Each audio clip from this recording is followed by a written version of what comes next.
الحمد لله رب العالمين، والصلاة والسلام على خير خلق الله محمد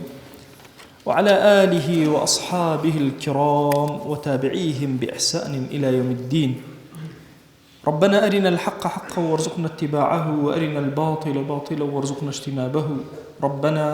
آتنا في الدنيا حسنة وفي الآخرة حسنة وقنا عذاب النار.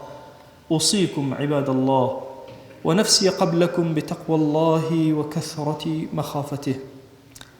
فإن التقوى شعار المؤمنين ودثار المتقين ووصية الله تبارك وتعالى في وفيكم وفي الخلق أجمعين. وشويسكام أخير الزمان فتنة فرفربة بيغمر خواه صلى الله عليه وسلم فرماشتكان إشارتش كردن فتنة أحلاس الرومو، فتنة الدجالي الرومو، دابو الزميني مزيور الرومو فرفرين فتنك قردي تشاد دليل نسرو آنيك بيغمر صلى الله عليه وآله وسلم قسكيش قر حق راسل آفتنك باسش كردن نزيكون نوانج حديثك بيغمر صلى الله عليه وسلم بيسوي شاء من دي حتما أبترش ما يدي أنا خشريك بي إمجنين را جيان تشيش كرمي ودمام مردي تشانين ميو رو صاحو محشين تشانين ميو بهشتنا تشيش كرمي قد حقيقة واقعة ومدي إما إيمان دار إنامي سورة وانا سور زان مي سورة تماما من سورة تر والتر سورو لما أيمان بين أقل لما أيمان بنشاوات مي واتشا شما بدمنا نوردي عجائب ما ايوانا واسم إنسان شنية شم نهو تشور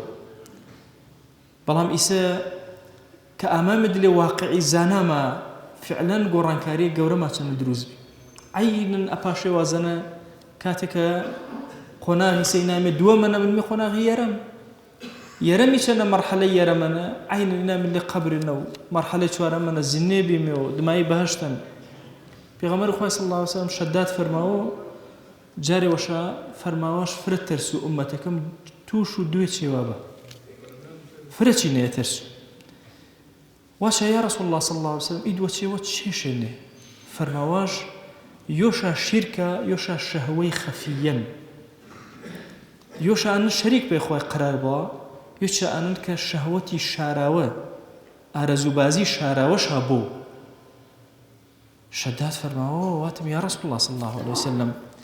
شني يعني دماغتو إتر قوم جيلو وجاري وتر تواني برساو بتيو منيارو مانغا برساو رجيار برساو مثلا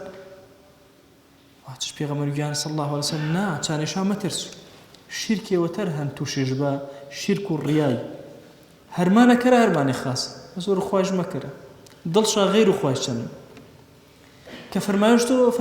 فرماجتك پیغمبر صلى الله عليه وسلم فرماو اگر هرمانه والكرده فريتش بي خواي بي كمش بي غير خواي بي مثلا اگر صلبش بي نوش بي خواي بي يوش بي خواي نبو فرماو تركته وشركه وازش نمارو وشو شرككش غركم نيا عبادتي الساقم شنو غرك اي عباده الساقه بي اما فر مهمه ارون اما شي من تكرم مليره كتو خير كري تشني كسي وشي من تكري شي إسا يقدر جنگو جل بينا دليمانا إبراشن إبرا قسم كرو إنشاء وكاركش تشيشا أنا ورو خواي هرمانا كام كرمي ورو خواي نما يمد قاز بني من نفسه وماره إن الشرك خفية تشبه خاصة كرمي حس كرمي خلق وينو نشو خرابة كرمي شارمي شو تأويلش في مارمي وو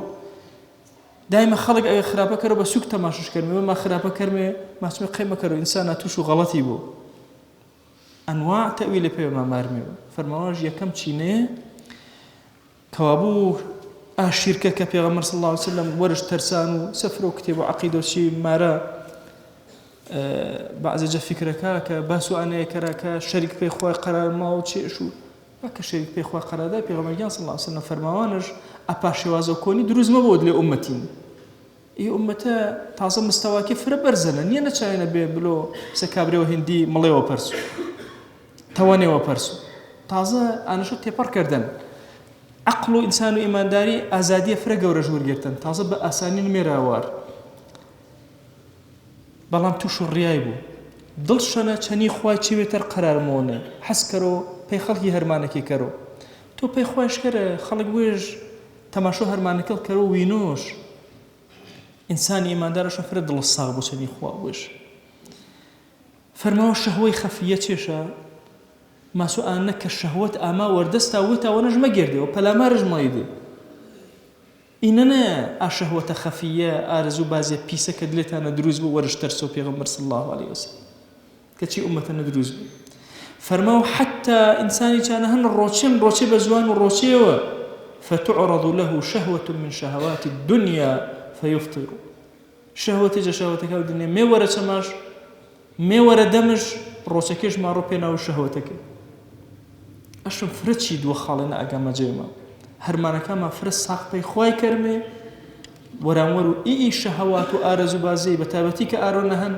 فرس قام جيري بيمي انا شي امتحان قرصنا برمجنا وقلنا اللي فتنك خويا بي خاطر وقالوا يرجع قدو فتنكا بارزنا ما ظهر منها وما بطن يا رب العالمين يا ربي خويا جاكوناحو مردكا ما وجبه جاكوناحو اوتاتو قوم كسكر وشويسا ما وجبه يا رب العالمين